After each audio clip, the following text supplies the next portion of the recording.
ክርስቲያን በገበሬ ይመሰላል፣ በወንታደር ይመሰላል። ከዚያ ደግሞ ምን ተብሏል? በሩጫ በዘመኑ የቅዱስ ጳውሎስ መልእክት የተጻፈበት ጊዜ በግሪክ የቡቲ ወይም ዛሬ ቦክስ የሚባለው ነው አይደል? የሱ ውድድር የነበረበት ጊዜ ስለነበረ በእነዚያ ተወዳዳሪዎችና በሩጫ ተወዳዳሪዎች መስሎ ሁሉ አስተምሮበታል። እኔ ቡቲ ሰልጥኖ ግን አላልኩም። የተጻፈበት ምክንያት በዘመኑ ምሳሌ እንደዚያ ብሎ ተጽፏል ማለት ነው።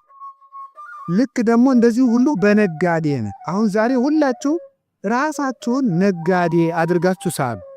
ሁላችሁ እኔ ነጋዴ በሆን በቃ አሁን እንግዲህ እኔ የመንግስተ ሰማያት ነጋዴ ነኝ። ምክንያቱም ጌታ ብንሎን መንግስተ ሰማያት መልካም እንቁን የሚፈልግ ነጋዴ ትመስላለች ብሏል። አሁን እዚህ ውስጥ የተቀመጥነው ሁላችንም ለንግድ ነው። ነጋዴ የሚያወጣው አለ፣ የሚያጣው አለ፣ የሚያገኘው አለ፣ የሚያተርፈው አለ፣ የሚያከስረው አለ፣ የሚያማክረውም አለ። እነዚህ ለይቶ ማወቅ አለበት። ምን አወጣለሁ? ምን አጣለሁ? ምን አገኛለሁ? ምን እከስራለሁ? ማለት የነጋዴ አንዱ እኮ ተመንገቱ ነጋዴ የሚያሰኘው አንዱ ምንድን ነው? ምን ይመስላችኋል? የመጀመሪያው ምን ያበላል የሚል ማወቅ አለበት። አሁን የሚሸጥ ምንድን ነው? ድንች በሚሸጥበት ጊዜ ጓያ የሚሸጥ ከሆነ ይከስራል ማለት ይሰውይ የሚሸጠውን አሁን ምንድነው የሚያበላ? ትክክለኛው ንግድ ምንድነው ብሎ ንግድ ማወቅ አለበት። የት ነው የምነግደው ብሎ ደግሞ ማወቅ አለበት አንድ ሰው ማለት። አሁን አንድ ሰው ገዳም መጥቶ ከረሚላ ቢል ይከስራል። የሚሸጥበትን ማወቅ አለባችሁ ማለት። የት እንደሚሸጥ ካልታወቀ ይከስራል። ንግድ ጊዜ አለው። ንግድ ምንነት አለው።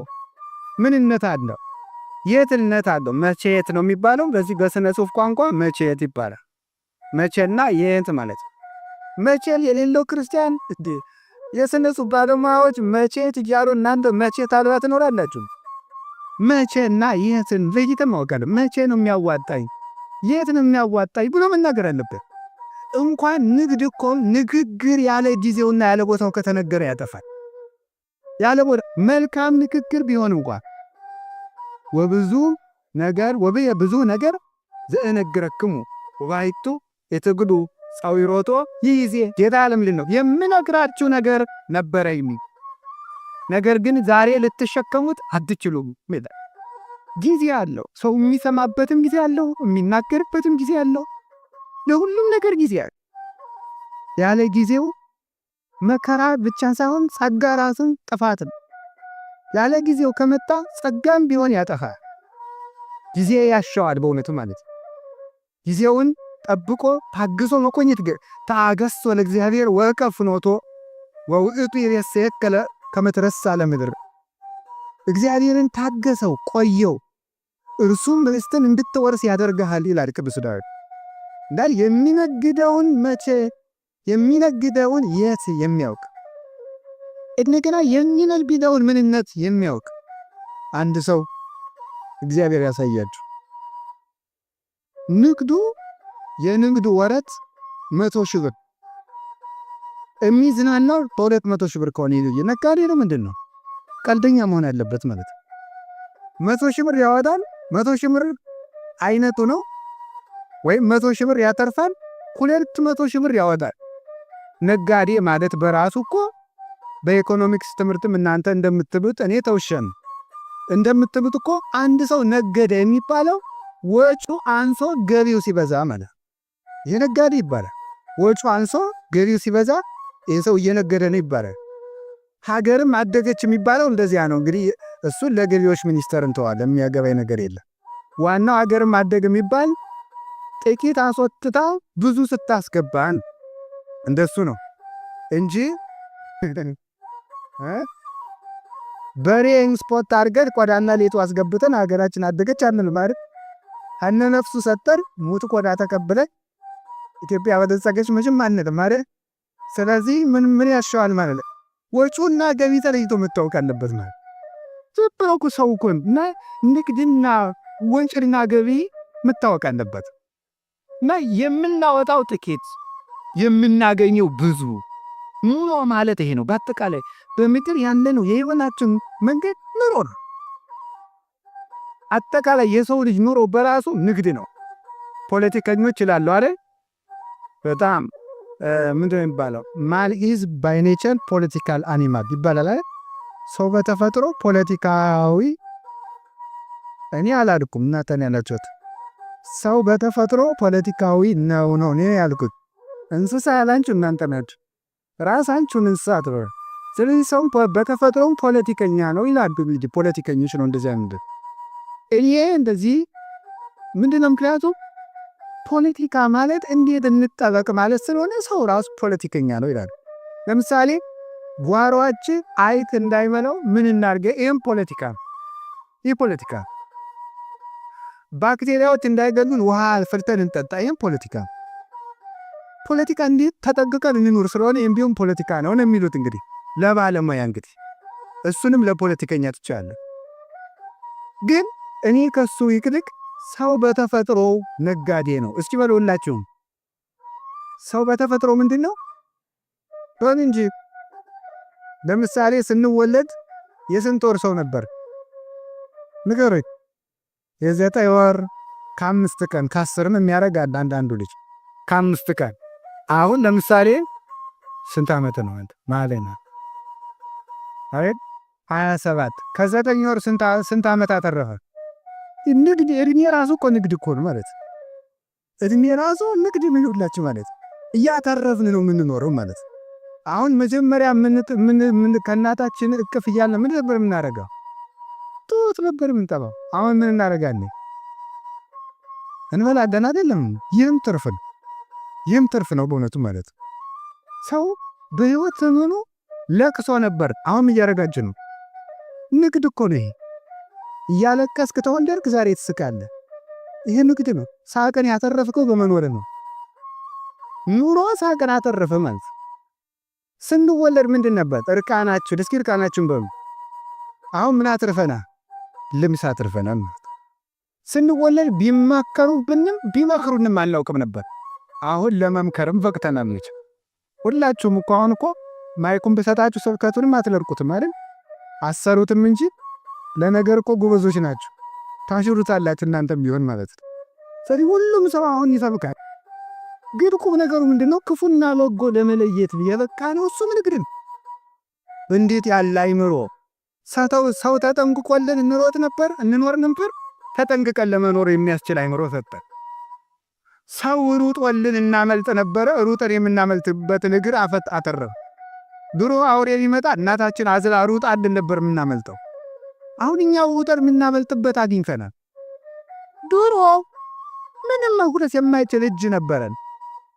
አሁን የሚያጎርስ እጅም ይዘናል። ይህም ትርፍ ነው። ድሮ ሆዳችን ቢቆርጠን ራሳችን ቢፈልጠን ብለን እናለቅሳለን፣ እናታችን እናስቸግራለን እንጂ ይሄን አመመኝ እንኳን አንልም።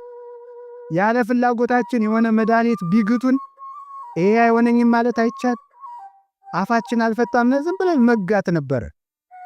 አሁን ግን ይሄን አልበላ ይሄን አላደርግም ብለን ክፉና ደግ የምንናገርበትን የምንለይበትን አንደበት አግኝተናል። የሁሉ ትርፍ ነው። ራስን ችሎ መቆም ትርፍ ነው።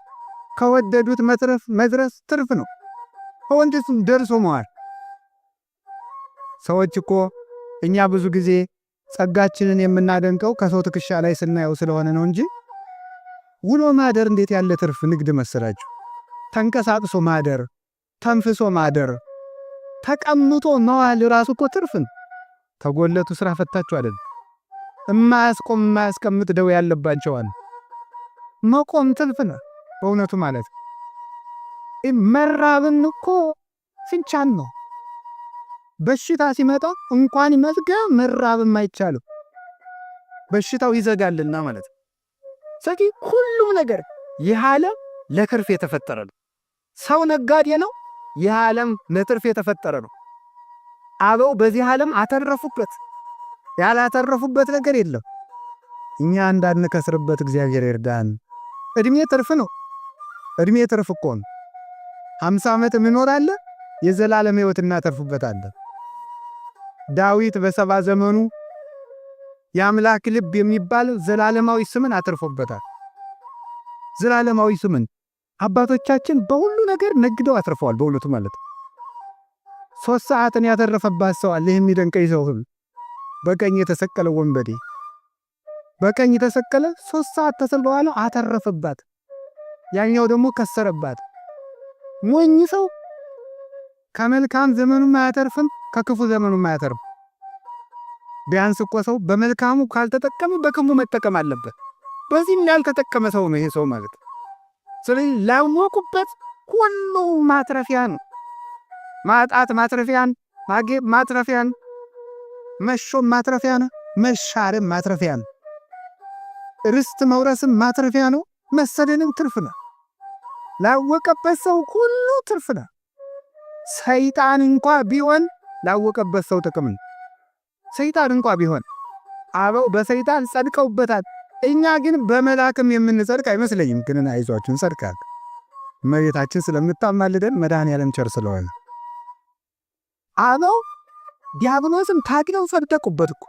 እንዲያውም እኮ አባታችን አቡነ ተክለ ሃይማኖት ዲያብሎስ ሊደበድብ አጋንንት ሊፈትማቸው ሲመጡት ጸሎታቸውን አቋርጠው ዝም አሉ። በድንጋይ መጥቶ ሲቀጠቅጣቸው እስከ ሊደቅቅ አጽሙ ይላል። አጥንታቸው እስኪሰበር ደበደባቸው እስኪነጋ ድረስ። ኋላ መልአኩ መጥቶ አጋንንትን አባሮ ለምንድን ነው አልጸልይም እንዲህ አላቸው። አይ እኔ አልጸልይም ቢሆን አታመትም እኔ አላመትም። እንዴ ለምን? ካማተምኩ አጋንንቱ ይሸሻሉ። ከሸሹ ደግሞ አይደበድቡኝ። ካልደበደቡኝ ክብር አላገኘም።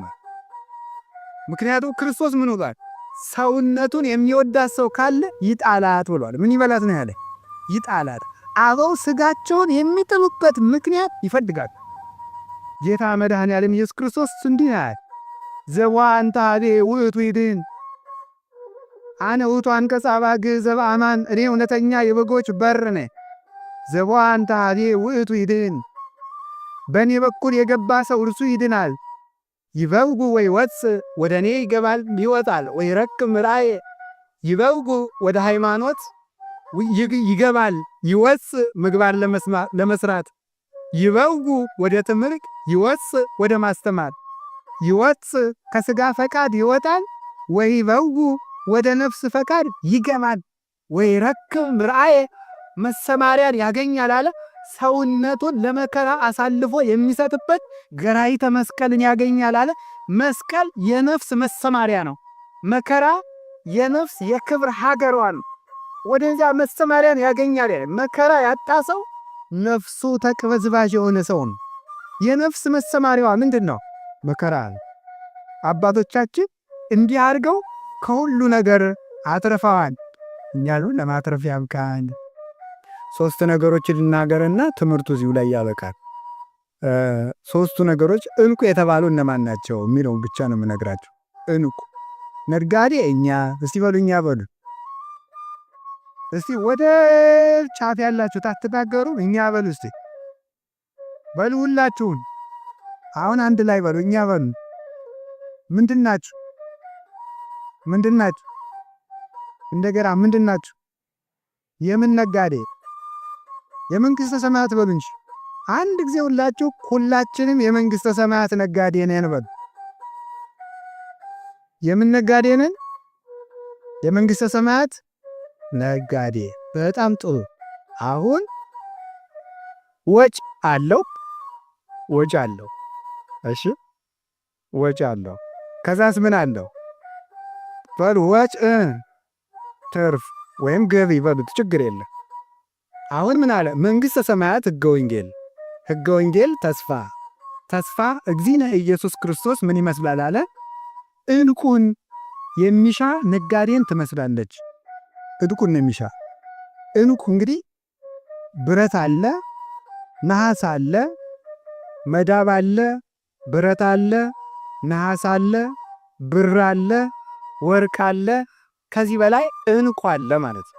ዕንቁ ከዚህ በላይ ይሄ መጨረሻውን አሁን የመጨረሻውን ውድ ዋጋ ያለው ብዙ ዋጋ የሚያወጣውን ዕንቁ ምንድን ያደረገው ሰውየው?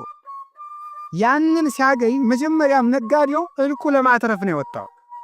ዕንቁ ለማትረፍ ስለወጣ ብር ያተርፍ በንግዱ አይረካም። ብረት ቢያተርፍ አይረካም፣ መዳብ ቢያተርፍ አይረካም፣ ነሐስ ቢያተርፍ አይረካም። የሚረካው ይሄ ነጋዴ እንቁ የሚነግድ ነጋዴ እንቁ ሳገኝ ብቻ ነው የምረካው ብሎ ሐሳቡ እንቁ ለማትረፍ ነው። ሐሳቡ ትልቅ ነው ይሄ ሰው። አሁን ማደረግ ትልቅ ነገር ያለ ትልቅ ወጪ አይገኝምና ወሐረ ወሴጠ ኩሎ ዘቦ ያለውን ነገር ሁሉ ሸጠ። ያለውን ነገር ሁሉ ሸጠ። ምክንያቱም ያ ውድ ገንዘብ እንደሚያወጣልህ ስላወቀ ያለውን ነገር ሁሉ ሸጠና ያችን እንቁም ገዛት። በዚያች እንቁ ጌጥ ይሆናል። እንቁ ብርሃን ይሆናል። እንቁ ደግሞ ምን ያደርጋል መስላችሁ? ውድ ነውና ለብዙ ጥቅም ይሆናል። ብዙ ንብረትን ይሰበስባል።